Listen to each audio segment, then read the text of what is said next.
There is a moment almost everyone knows, but almost no one talks about. You sit down with the best intentions. You tell yourself today is the day. You are finally going to start the thing you have been putting off. It could be something huge or something small. Finishing a project, cleaning one corner of your room, sending an email, taking the first step toward a dream you have carried for years. You feel the weight of it, the importance of it. You care, you really do. And yet, something inside you tightens. Your chest feels heavy. Your thoughts scatter. Your body goes still. You scroll. Star. You pick up your phone again, even though you do not want to. You watch yourself waste time like you are trapped behind glass, screaming at yourself to move while your body refuses. Then the shame comes. The guilt.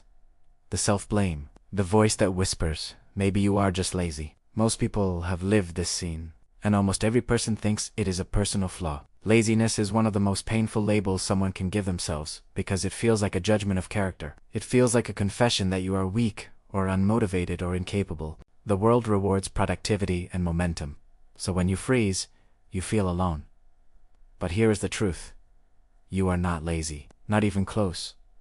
What you are feeling is not a mortal failure. It is a psychological response. Your brain is not trying to sabotage you. It is trying to protect you. The freeze that takes over your body in those moments does not come from lack of desire. You want to change. You want to start.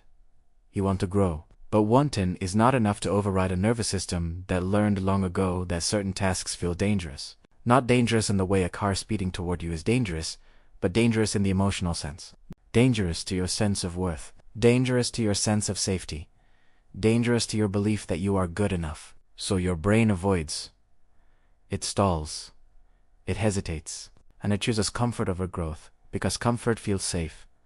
And safety always wins. People assume motivation is a switch you flip, but the brain does not work like that.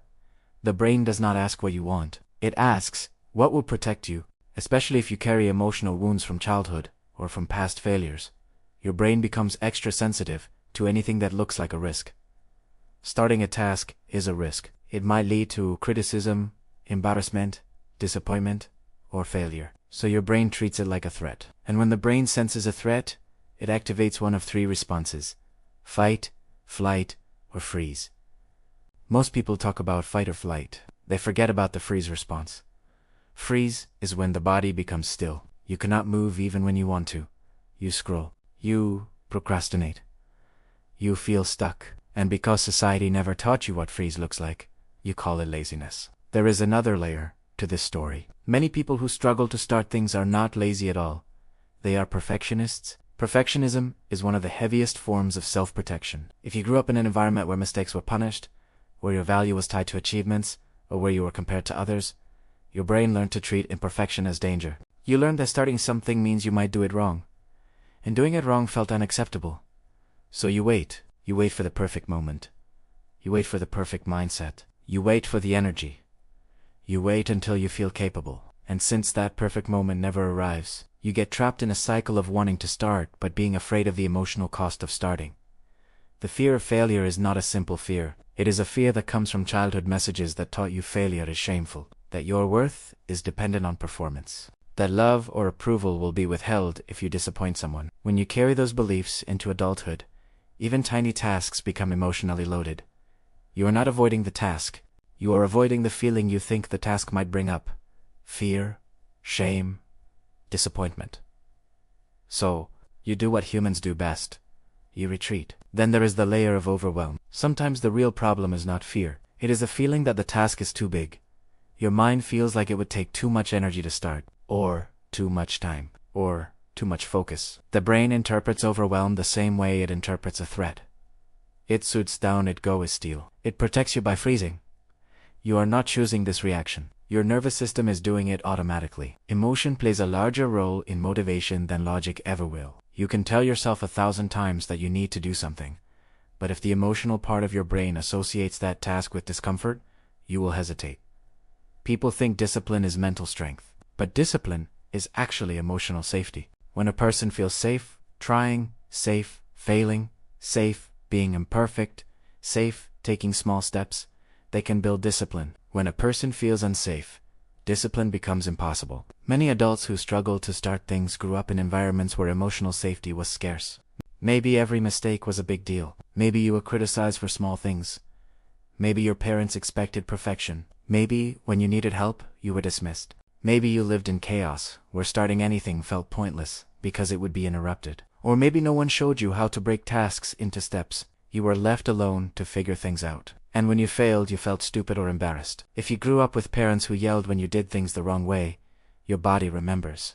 If you grew up with unpredictable reactions, your nervous system stays alert and tense. If you grew up with emotional neglect, you learn that your efforts do not matter. These lessons do not disappear when you turn 18. They become the unconscious rules you carry into adulthood. And one of those rules might be that trying is dangerous. There is also the biology of motivation. Some brains struggle with task initiation because they do not produce enough dopamine for tasks that have delayed rewards. This is common among people with ADHD or people who grew up in high-stress environments where the brain adapted to constant survival mode. When your brain relies on immediate dopamine hits, long-term tasks feel exhausting before you even begin.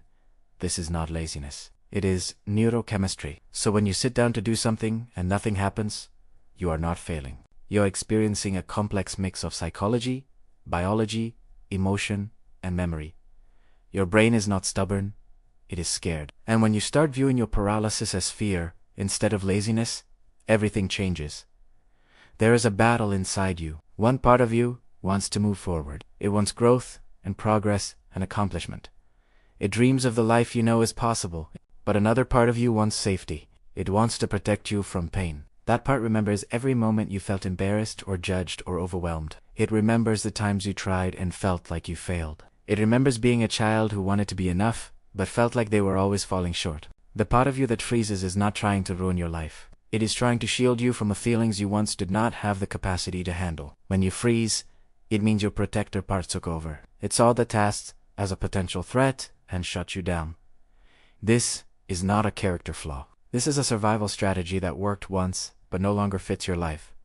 Healing begins with understanding. When you know the freeze is not laziness, you stop attacking yourself. Shame dissolves.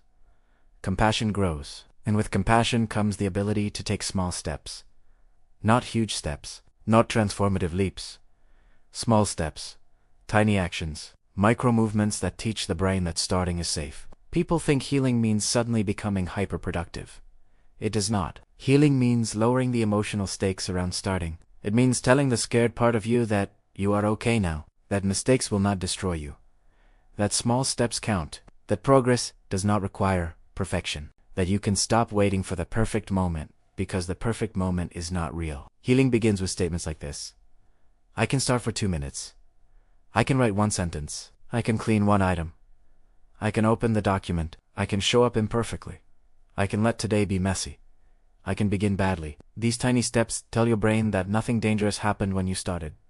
Over time, the brain rewires. The fear decreases. The freeze softens. And the task that once felt impossible becomes accessible. There is something incredibly healing about realizing that the part of you that struggles is also the part that survived so much. The child who learned to freeze is still inside you, but now you are the adult. You have power, time, knowledge, and choice. You are no longer in the environment that trained you to fear mistakes or to avoid failure or to protect yourself through inaction. You are safe now, even if your body has not fully caught up yet. Imagine being in that familiar moment again. You sit down to start something. You feel the tension rise, the stillness, the hesitation. You recognize the old pattern, but this time instead of attacking yourself with cruel words, you pause, you breathe, you notice the fear. You say gently, I know why this feels hard. I know you are trying to protect me, but we can do this together. Let us take 1 small step. 1 small step.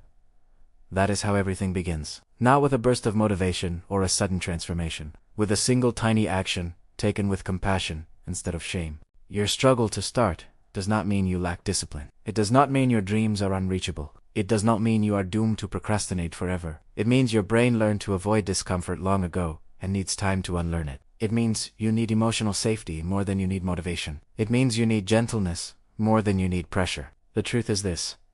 You are not lazy. You have never been lazy. You have been overwhelmed. You have been scared. You have been protecting yourself. And now, you are learning a new way. You are allowed to begin slowly. You are allowed to struggle. You are allowed to take your time. You are allowed to be imperfect. And you are allowed to build a life that no longer runs on fear. One day you will look back and realize that the person you called lazy was actually doing their best with the emotional tools they had. And that person deserved kindness, not criticism. They deserved support, not shame. They deserved understanding, not judgment. And now you can give that to yourself. The moment you stop calling yourself lazy is the moment you take your power back. The moment you understand the real reasons behind your paralysis is the moment you stop blaming yourself for something you never chose. And when self-blame fades, something beautiful takes its place. Hope. Hope that you can change. Hope that you can grow. Hope that you can build momentum. Hope that you can start again, even if it feels slow. Your life does not begin with motivation. It begins with gentleness. It begins with understanding your brain. It begins with taking one small step, even if your voice shakes. And once you do, another step becomes possible. Then, another. And slowly, the life you thought you lacked the discipline for becomes a life you slowly, gently, lovingly build. You are not lazy. You are healing. And healing is the beginning of everything.